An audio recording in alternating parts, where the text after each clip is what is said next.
Welcome, welcome to Performance Power. This is our monthly topic where we go into the research-based 5-minute facts, and then we take all your questions on health, performance, training, injury, nutrition, whatever matters to you in your performance, and I will endeavor to answer the question live. And if I can't, I will bring it up as a new topic because I'll do the research for you. So today's topic is all about clutter. Clutter. What is that clutter? It's that buildup of all the stuff.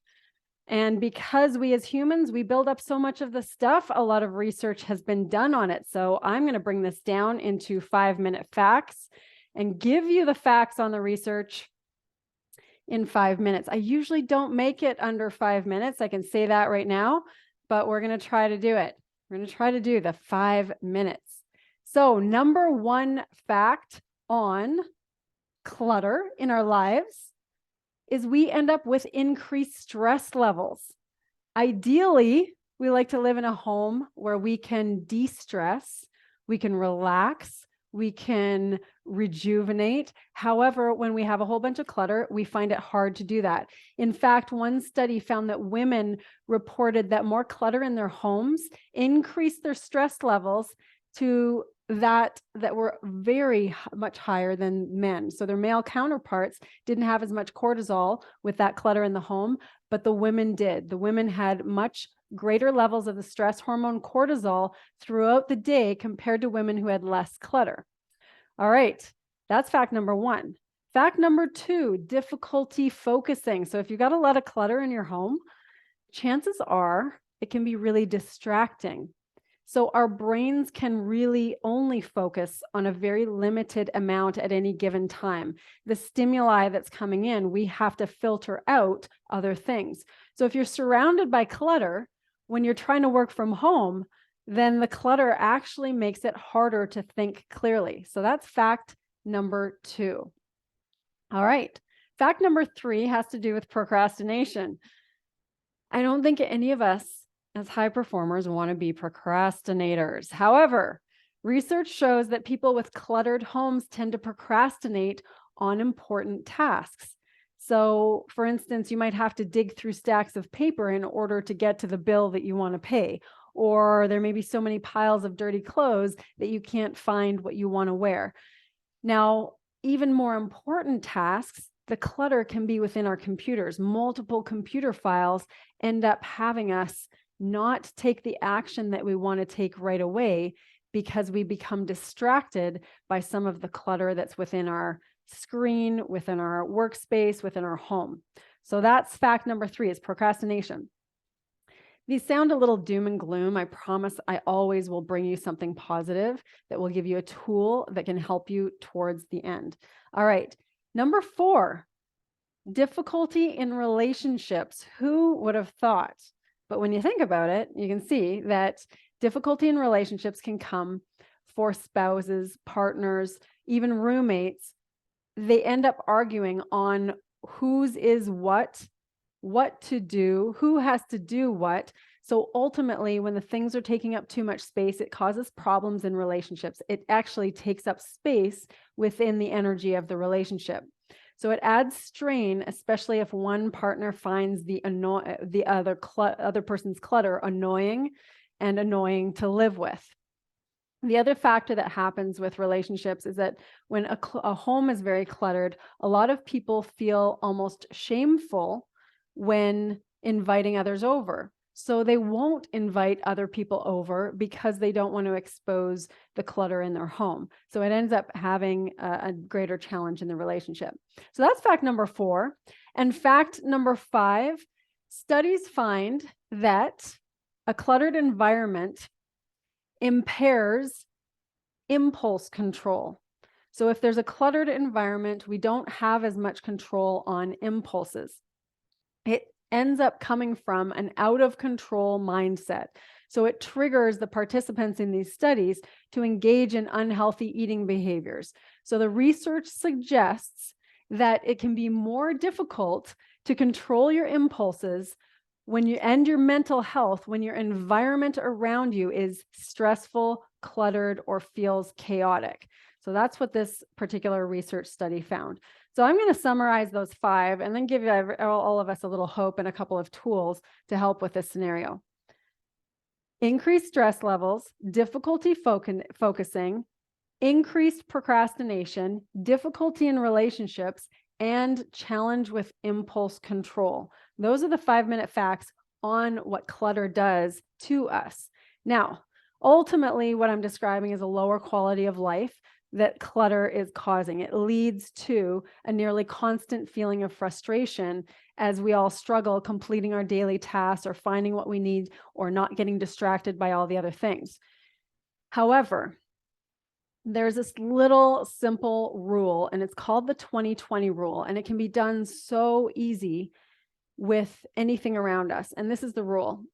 If there's anything that we want to get rid of that we're hanging on to just in case, we want to have that extra 10 post-it notes just in case. If there's anything that we truly need, we can replace it for less than $20 in less than 20 minutes from our current location. So if that thing that we think we're keeping because we might need it just in case, use the 20-20 rule. Get rid of it if you know that you can replace it with $20 within 20 minutes from your current location. Easy peasy, done and done. And the next one is called the 12-12-12 rule. And what happens with 12-12-12 is that you locate 12 items to get rid of. Maybe it's in your fridge. Maybe it's the junk room or junk drawer, or maybe it's in your child's room or your room. But 12 things that you want to throw away, 12 things to donate, and 12 things to be returned to their proper home. Everything has a home. So that is an easy trick, an easy tool to be able to declutter. 12-12-12 and the 20-20 rule. Okay, before we dive into any of your personal questions on fitness, health, nutrition, injury, ask anything that's relevant to the clutter. So for you, I'm going to pose the question to you first. What's the one area that you wish was completely decluttered? What's that one area? Pop it in the chat or unmute yourself. The one area that you wish was completely decluttered. Is it the junk drawer? Is it the fridge? Is it the garage? Is it the closet?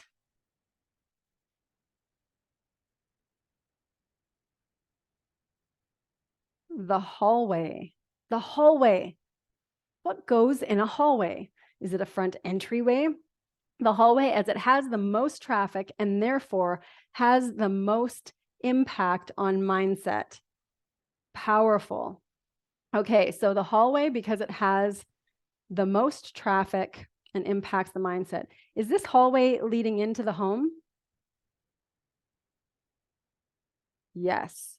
300 pairs of kids' shoes, roller skates, hats, coats, mail, and more and more and more. So as soon as you walk in the home or as soon as you leave the home, you are bombarded with the stuff that is going to your brain and saying, here I am, deal with me. Here I am, deal with me.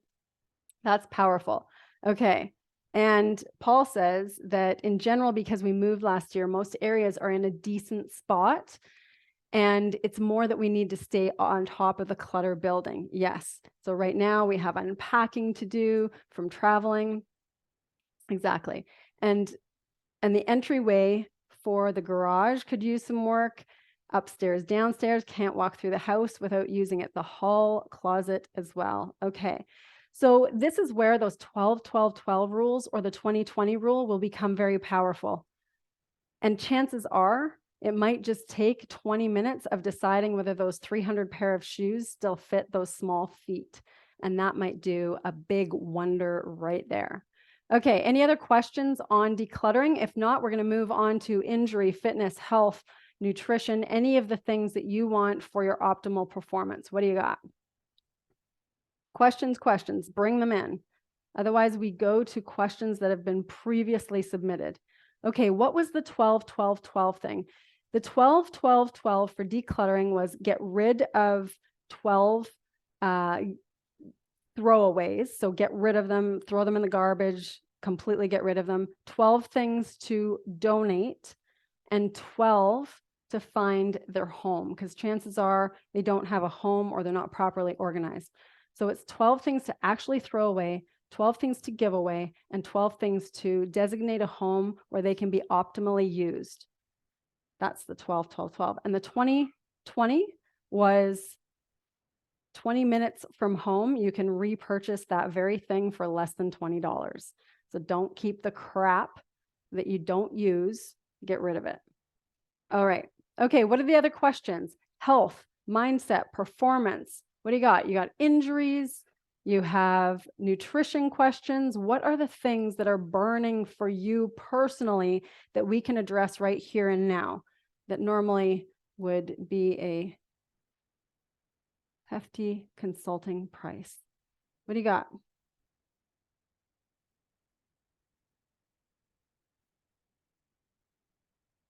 Nobody has a question for your health or your performance? Oh, I know you do. Unmute yourself if you're not shy. Oh, here they come. All right.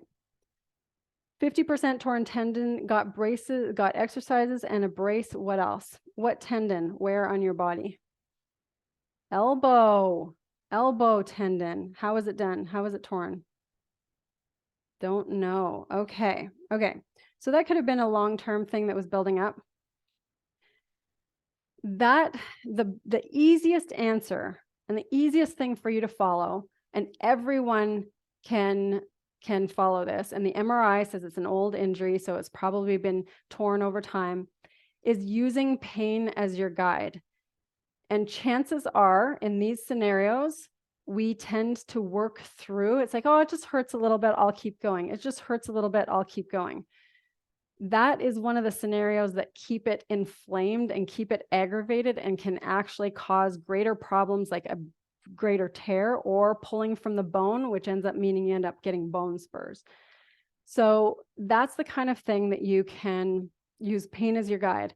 However, if it is at the, I'm looking at your arm, you pointed to an area, I'm looking at the lateral epicondyle.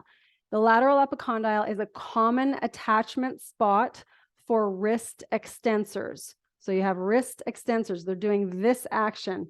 That is the common attachment. One of the things you can do is called a chopat. And all that means is that you put a band around your arm right around that spot. And all it does biomechanically is it changes the main pressure point from where the attachment is. Now, I could be wrong, and your MRI and your physician are going to know more, but if the attachment, if it's from the attachment spot and that's the main tear, then if you put a little strap that has a bit of pressure, and a physiotherapist will know exactly what this strap is, then it can put some pressure on a different spot before the attachment and help you not have as much pain and allow the spot that has pain to decrease in inflammation and be able to heal. So the physiotherapy, they're going to give you the exercise, but some of those exercises might still be painful. But sometimes that strap can just help in some of the most problematic movements so that the pressure isn't coming always on that one attachment spot on the lateral epicondyle. So I threw out a lot of terms that may sound foreign, but that strap, a physiotherapist would know exactly what that is. It wouldn't be used all of the time. It would just be used at those times where you might need it the most, when you're most active through your hand and wrist, because when you're active through your hand and wrist, that's when it puts a lot of the work down on the attachment for the wrist extensors. And lastly, you've got a lot of movement through there. Just some gentle massaging through there, through the tight areas, can help also release some of the tightness that are causing some extra pull on the tendon. I know that's a lot of information, but I hope that makes some sense. And I think that gives you a step that can support the healing and the function for that particular injury. Okay, another question. Go ahead. You can unmute yourself if you'd like. Of course. So it's thank you. Because you said, oh, and I'm like, yeah. So I a couple of weeks ago, I don't know when I did it and how I did it, but I went to pick up Sam the other night. And my arm, the pain I just literally dropped him. Fortunately, I was picking him out of the bed, so I dropped him on the bed. Um, it's between there and there.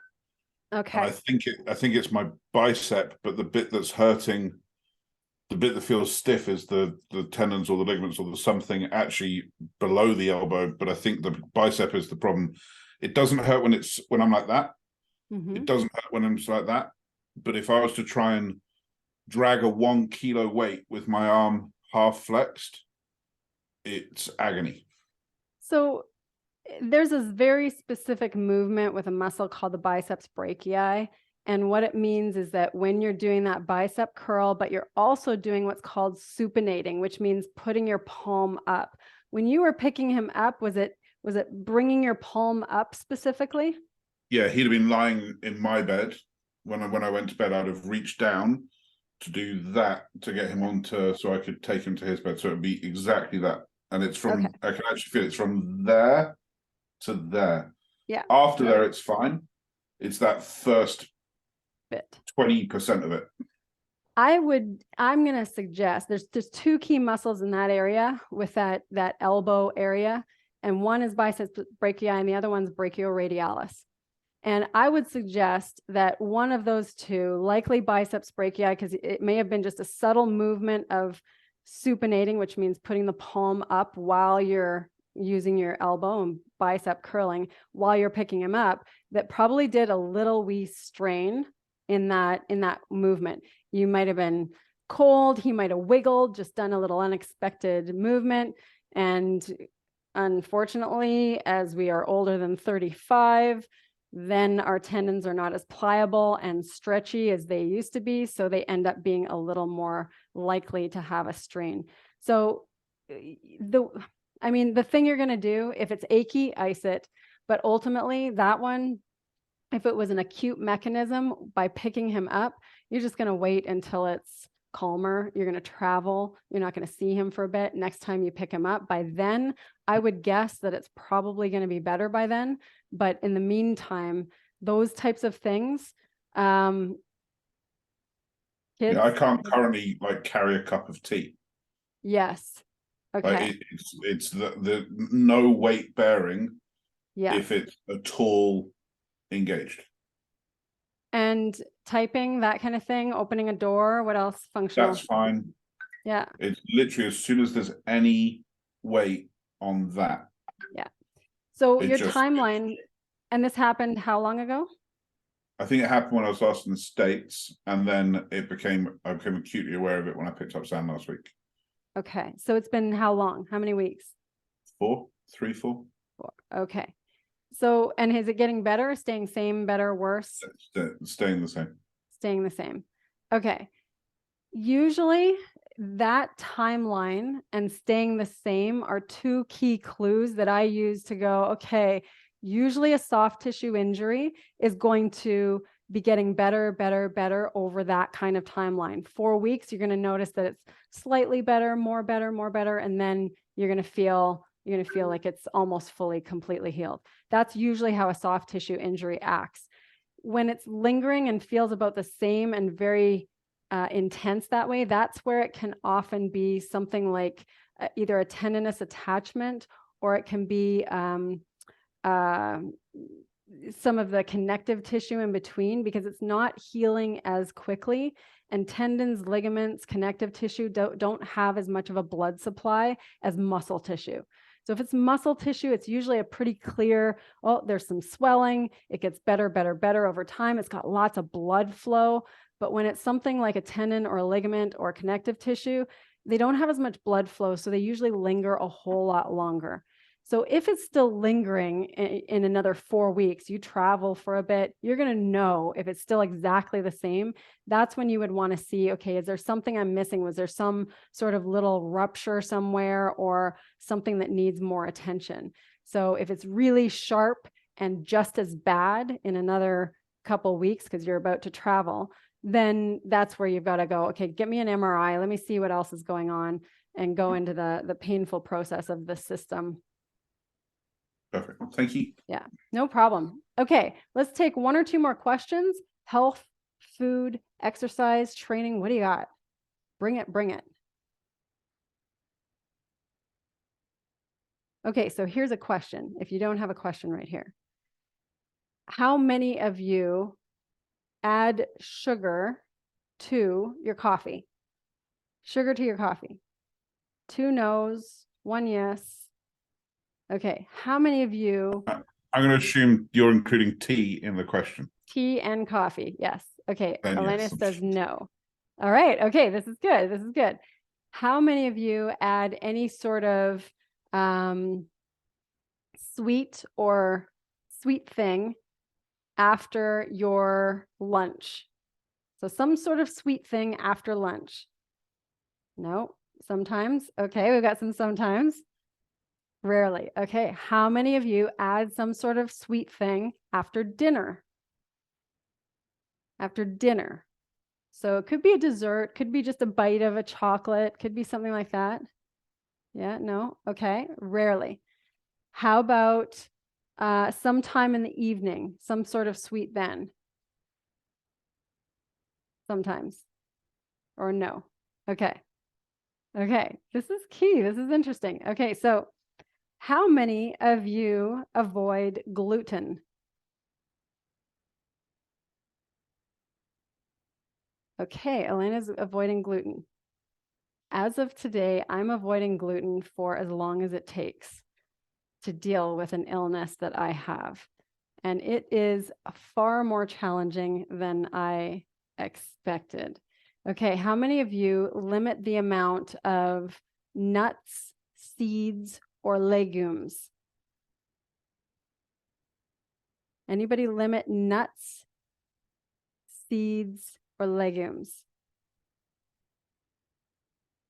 Okay, Elena eats those a lot. So do I. I eat a lot of seeds. I make granola with seeds and nuts. I eat cashews and almonds every single day. I use nuts in my baking, seeds in my baking, all of those things.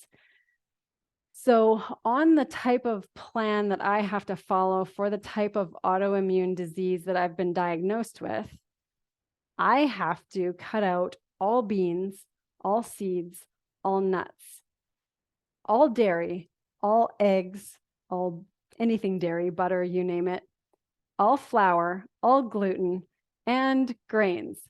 So what's left? That's the question. What's left? So even potatoes are out. Red peppers are out. Tomatoes are out. Now, just consider this for a second in how we tend to eat. However, what I've learned is that there are a lot of foods that are contributing to the inflammation that I have with the autoimmune issue that I've been diagnosed with. And really giving my body the best shot at decreasing all of the inflammation, including rheumatoid inflammation, thyroid inflammation, all of those things. Then the inflammation goes down. So Elena says, I have a similar diet to you after testing for food sensitivity. So it's limited a pool of foods. And the concept is that once the inflammation is down, then it's more likely that you can reintroduce some things. However, for people who are getting inflammation from gluten and certain foods, that they may be limited or excluded for a very, very long time. And Peter suggests we live in this space due to Liz's allergy to nightshades. And nightshades can be a very big contributor to inflammation. So nightshades, it's an unusual one because they are the things we associate with as being very, very healthy. So potatoes, peppers, red peppers, green peppers, tomatoes, some foods that are seemingly healthy and fantastic. And ultimately they are for a lot of people. And for some people, especially those who have a genetic marker for specific autoimmune disorders, so rheumatoid would be one of them, then they can be very problematic. However, a lot of people can reintroduce them or have success with them at another time when all that inflammation and the symptoms are down. So these are interesting things that are becoming more and more prevalent in our time because of the modification of the foods, because of the massive impact the type of gluten that we now consume has, which wasn't the same 200, 100 years ago. Were you going to say something? Yeah, I was just going to, something for you to look into. A friend of mine a while back was a baker. And I haven't proven this, disproven it, researched it, but it was a very interesting perspective. He said that the majority of people that think they have a gluten allergy do not have a gluten allergy. The problem being that a commercial bakery will prove their bread around 6 to 8 hours, which means that the yeast is still active when you're consuming it, whereas a small batch or a craft bakery will prove their bread for up to 48 hours. So by the time you eat craft bread, for want of better words, all of the stuff that you would react to has been worked through the process. So it's just a very interesting one. I'm not saying, obviously, your condition at the moment is very specific, but for most people, it's like most people do not have a gluten allergy. They have an allergy to commercial crap that they eat on a regular basis. And that's where a lot of people, so a gluten allergy is a very, very rare thing, and that would be a celiac disease kind of scenario. And what you're describing is absolutely true. And also the strains and the varieties of wheat that are used in Europe are very different than the strains and the modified varieties of wheat and other grains that are used in North America. And that is a big, big contributor as well, in that people end up being impacted by a much more substantial form of gluten impact with what most North American diets are consuming. And personally, I don't eat a lot of breads. I don't eat a lot of, I eat very little, but for those who are having inflammation from it, it doesn't matter how much of it is, it's any exposure to it. So it can be a very challenging situation. Liz with the nightshades, tomatoes are a nightshade as well.